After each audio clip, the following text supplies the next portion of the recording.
ಕರ್ಗಾನ್ ಮೆಚ್ಚೋಳು ಮಲ್ಲಿಗೆಯ ಮುಡಿಯೋ ಅಣ್ಣಮ್ಮ ಬರುತ್ತೀನೆಂದರೆ ಇಲ್ಲಿಗೆ ಬರೋ ತನಕ ಮೌನಿ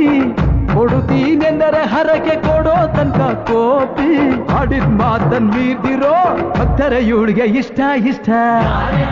ಬೆಂಗಳೂರು